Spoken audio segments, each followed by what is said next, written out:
안녕하십니까. 아고라TV 진행자 이재영입니다. 정치평론을 진행합니다. 아고라TV가 진행하는 방송은 특정 이념과 관련이 없습니다. 정책 자체를 두고 비판한 후 대안을 제시합니다. 오늘의 주제는 코로나19 사태에서 영웅과 역적이 탄생하는 과정입니다. 정치에 관심을 가지고 찬찬히 함께해 주시면 감사하겠습니다. 아시죠? 방송 시작 전 구독과 좋아요, 더욱더 힘을 내서 알찬 방송을 만들어 나가겠습니다. 그럼 평론을 시작합니다.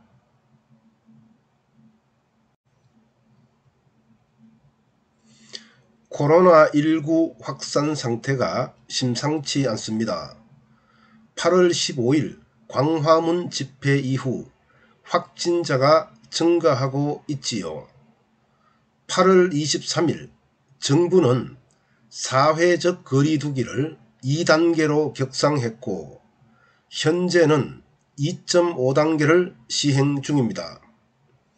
여기서 잡히지 않으면 3단계로 넘어가야 합니다. 3단계가 시행되면 사실상 일상생활과 경제활동이 중지되고 서민경제부터 기업경제까지 단계적으로 엄청난 타격을 받게 되는데요.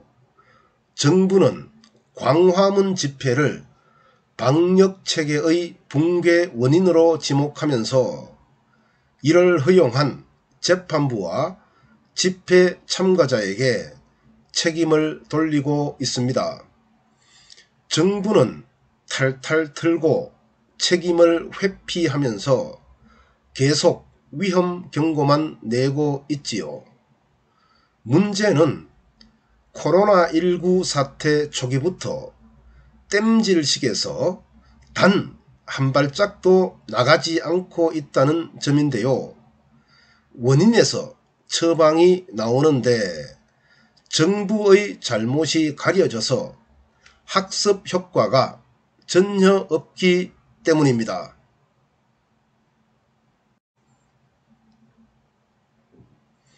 광화문 집회에서 시작된 감염의 확산, 누가 책임져야 할까요? 광화문 집회의 주최자와 참가자는 책임을 면하기 어렵습니다. 사회적 거리두기 뿐만 아니라 마스크 착용과 같은 감염 예방 수칙을 지키지 않았기 때문이죠.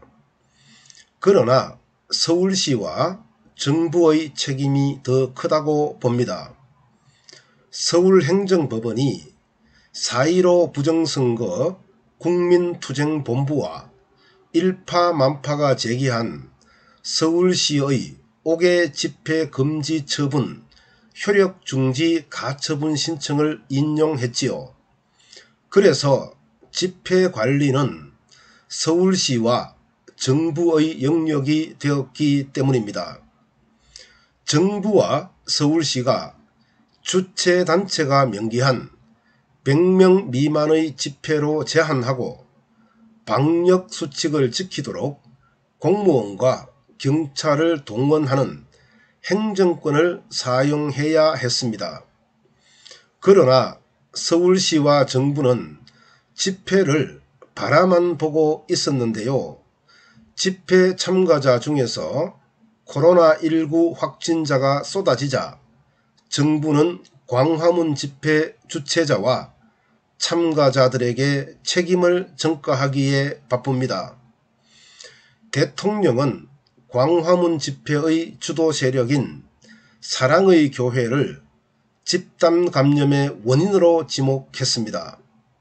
국무총리는 서울행정법원이 8.15 집회를 허가해서 방역체계가 무너졌다고 단언합니다. 추미애 법무장관을 비롯한 정부 인사들도 서울행정법원이 집회를 허가해서 코로나19가 창궐하고 있다는 비난에 가세합니다. 행정부는 입법부가 만든 법을 집행하는 기관이죠. 사법부의 결정을 판단하는 행위는 행정부의 영역이 아닌 겁니다.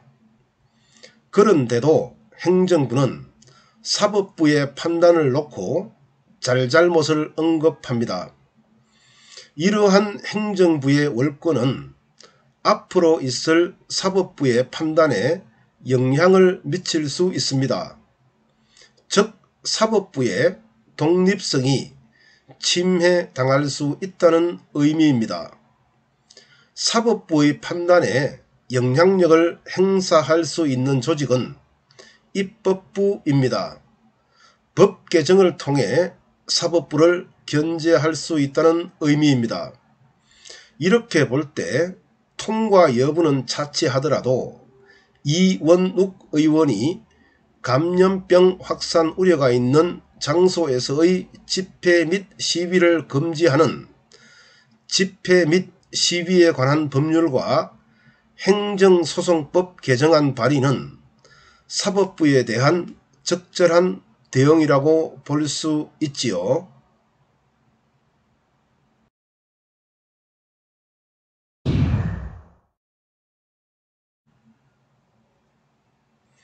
광화문 집회 후 전국 교회에서 2차 감염이 진행되고 있고요. 여러 개신교회에서 집단 감염이 발생하고 있습니다.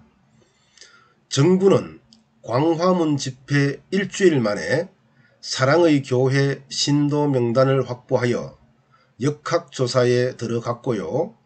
대통령은 광화문 집회 12일 만에 청와대에서 개신교 지도자들과 간담회를 열었는데요. 때는 늦었습니다. 광화문 집회에서의 코로나19 확산, 개신교 교회에서의 코로나19 확산, 둘 다 선제적 예방이 가능했습니다. 광화문 집회는 서울시와 정부가 관심을 가지지 않는 바람에 감염이 확산하였습니다. 8월 25일 국회 예결산위원회에서 정세균 총리의 발언이 이를 증명하는데요.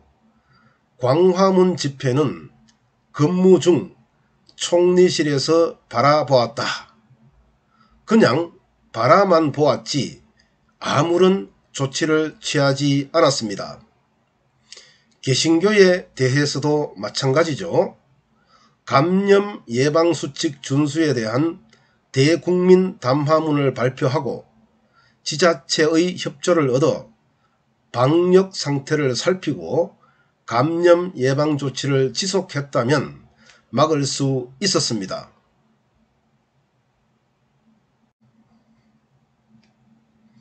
책임을 특정인이나 특정 단체에 전가해 놓은 상태에서 추진 중인 정책이 잘못되면 그들이 모든 비난을 뒤집어쓰게 되지요. 정책이 성공하면 국민은 정부에 열광합니다. 딱 거기까지입니다. 계속 책임 전가와 뒷북치기가 반복될 뿐 발전이 없다는 거죠. 정부가 비판을 무릅쓰고 자신의 잘못을 인정할 때 학습 효과로 인해 발전이 있습니다. 어쨌든 정부는 무능했습니다. 예방이 가능했지만 그렇게 하지 못했고요. 사태가 악화한 후 희생양을 만들면서 감염 확산을 내세워 국민을 협박하고 있을 뿐입니다. 이제 결론의 시간인데요. 코로나19 확산이 멈추지 않으면 광화문 집회 참가자와 사랑의 교회를 비롯한 개신교가 독박을 쓰고요. 정부는 코로나19에 맞선 전사로 남게 되는 거지요. 확산이 멈추면 정부에게 찬사가 쏟아지게 되겠지요. 역적과 영웅은 이렇게 만들어집니다. 감사합니다. 아고라TV 진행자 이재영입니다.